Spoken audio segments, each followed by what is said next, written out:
Hey there, it's Morgan in Maine.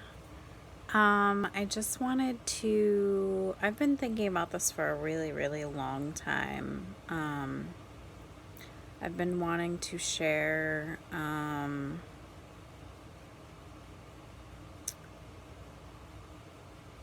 not my story, not the details of my story, but just how trauma can affect somebody.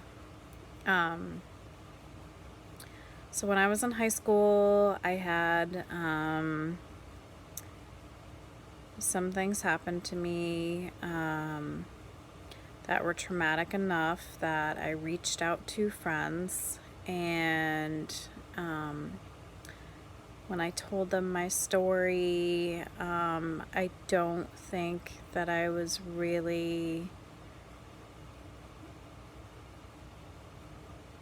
I probably should have gone to people who were more well equipped to deal with kind of the information that I was giving them. Because I think it was overwhelming for my friends to hear some of the stuff I said, and I don't think they knew how to deal with the information. There was a little uncertainty there. And so after I kind of shared my experiences with my peers, just from the reaction that I got from them, I kind of thought maybe I was crazy. Maybe I had made those things up in my mind. Maybe it didn't really happen. But it affected me in a way where I was very depressed. Probably would have had an eating disorder had I not enjoyed food as much as I did, and I've always hated throwing up, so that was not an option for me. Although I did do some cutting on my arms, and actually only one friend noticed. That's because he was in a similar situation. He used to do that kind of stuff too, self-harm. And I probably would have gotten into drugs too if I hadn't seen some very close people to me go down that path and watch them destroy their lives. Kind of all of that stuff is like self-medication if you're in pain. At least for me, that's what it would have been. Fortunately, though, I did not go down that path. I was so depressed, though. I did try to kill myself. It was unsuccessful. After that, I went away to school, and then in college, I became very depressed. I had a lot of nightmares to the point where I would try not to go to sleep at night because they were just terrifying. They were realistic. It was awful. And also, when I was in college, I had very low self-esteem because of some of the things I had gone through. I really thought my value was in my physical appearance, and I made some bad decisions. I put myself in some bad situations that didn't turn out how I wanted them to, which just added to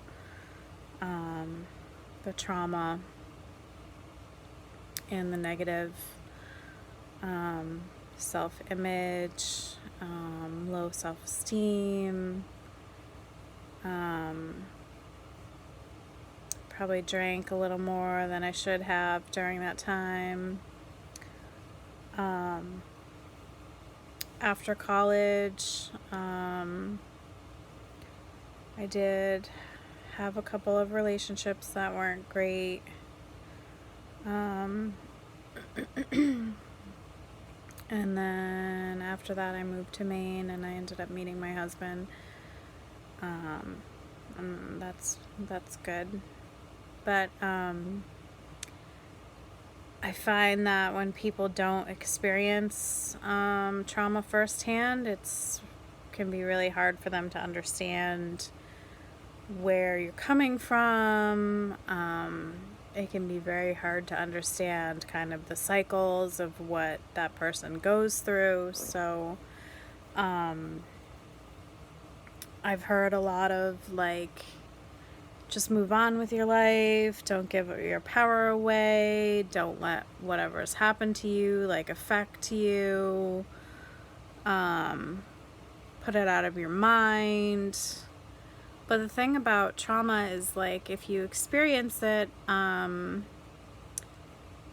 a young enough age, while your brain is still developing, or I think this might even happen when people experience trauma, like, for example, a soldier who is deployed, your brain is formed differently than somebody who hasn't experienced that kind of trauma. So you like, literally your brain is formulated differently than someone who hasn't gone through that. And so when you experience something that seems like a crisis, you immediately go to fight, flight, or freeze mode.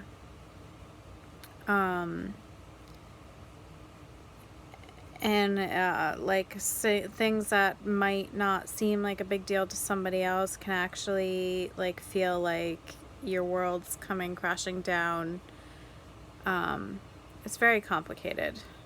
But so anyways, through like this trauma, I just kind of wanted to explain a few things that go on. So it's like many layers to this.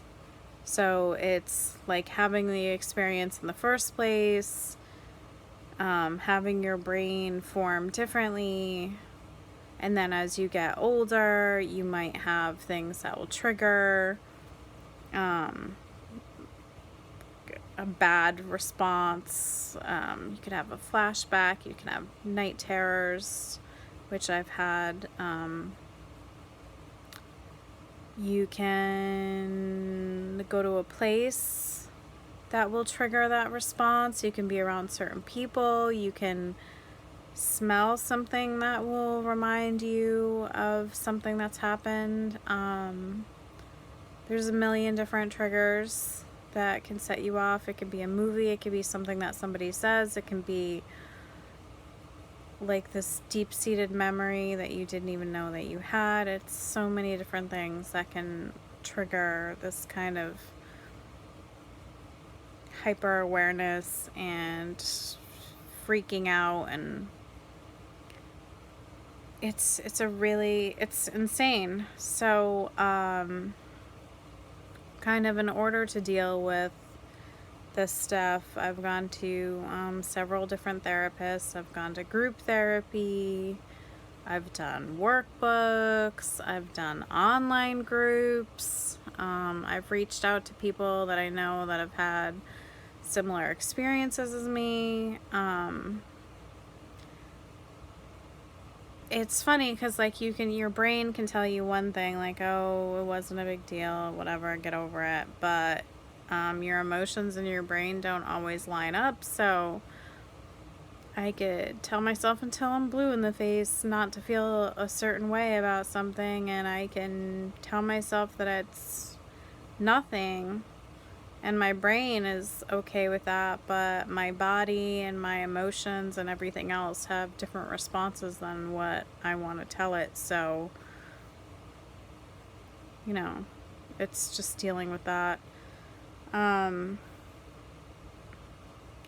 It's like the hardest thing to explain to people that haven't gone through it, because it's like the tide, it comes and it goes. So I can be like perfectly fine, everything can be great in my life, I can be really focusing on my well-being, taking time to eat right, exercise, do all that. I can be in a great mental state, and then all of a sudden I'll have a nightmare, And then I will get derailed for like 6 months of my life. I will stop in my tracks and I will get so depressed that I won't even get out of bed.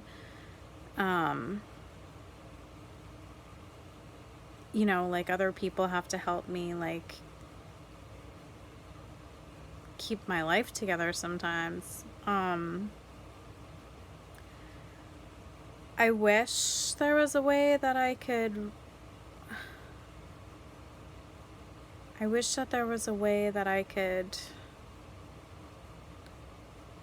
help somebody to understand who hasn't been there, because it's really, really hard to go through all of that and be with someone who doesn't have that understanding, or have people in your life who don't have that firsthand experience, because, you know, in their minds it's like a simple thing. It's like, oh, you know, go on medication and go to therapy, you'll be fine and you'll get over it.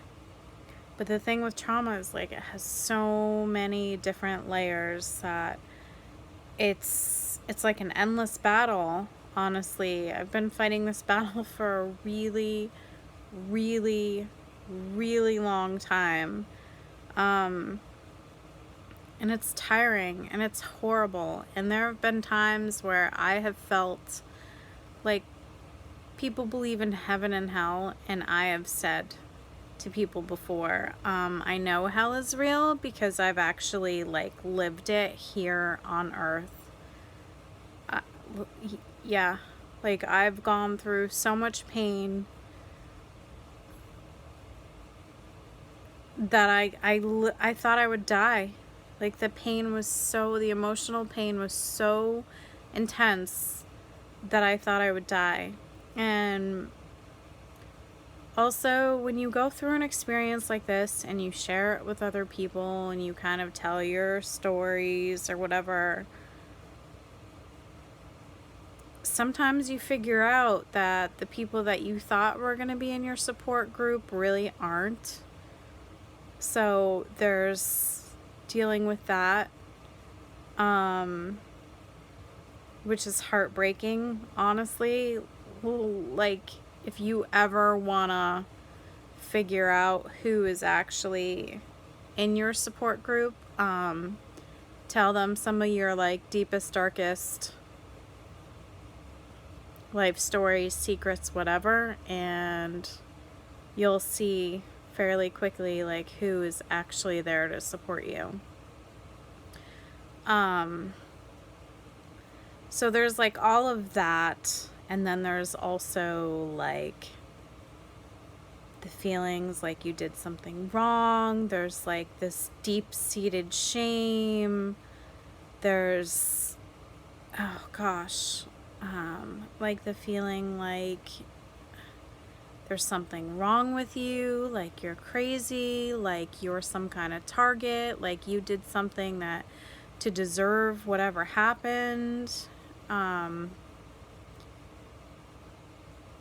I mean, at one point in my life, I was, like, so sick in the head, I would let people, like, use me just because I wanted them to like me.